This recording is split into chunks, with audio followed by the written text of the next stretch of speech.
আরে চলো স্কুলে যেতে হবে। হ্যাঁ, এই ঘড়িটা কোথা থেকে আসলো? মনে হয় গাছ থেকে এসেছে। আর এটাতে কি লেখা আছে? এটা একটা ম্যাজিক্যাল ঘড়ি, তালি দিলে রূপ বদল হয়ে যাবে। আর চলো স্কুলে যাই। বাচ্চারা, আজকাল স্কুলে ঘড়ি কম্পিটিশন, তোমরা কি ঘড়ি নিয়ে এসেছো না? ইয়েস স্যার, এই যে আমাদের ঘড়ি।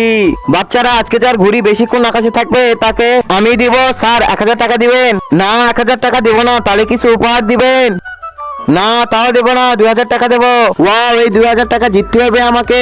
আরে তুই একটা ঘুড়ি এনেছিস, তোর তো প্রথমেই কেটে দেবো। আমাদের কতগুলো ঘুড়ি দেখ। আফসোস, এরা জানে না আমার ঘুড়িটা ম্যাজিক্যাল ঘুড়ি। এই ঘুড়ি দিয়ে আমি কি করতে পারি? আরে এরা তো ডবল ঘুড়ি উড়াচ্ছে, তার মানে তো এদের কিছু করতেই হবে। আরে আমাদের ঘুড়ি কেউ কাটতেই পারবে না, কেন জানিস? কারণ আমার ডবল সুতাতে ঘুড়ি আকাশে ছাড়ছি। তাহলে শেখর ঘুড়িটা কেটে দে। আচ্ছা, আমার ঘুড়ি কাটবি? তাহলে তো হাততালি বাজানোর সময় চলে এসেছে।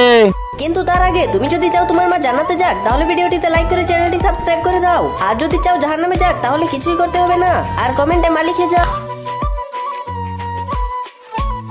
শেখু কি পাগল হয়ে গেল নাকি? হাততালি দেয় কেন? আমাকে না দেখে উপরে দেয় কি হয়? আরে ঘুড়ির এই অবস্থা হলো কিভাবে? এর ঘুড়িটা তো আমাদের ঘুড়িটা কেটে দিল। বন্ধুরা, নেক্সট পার্ট চাইলে সাবস্ক্রাইব করে কমেন্ট করুন।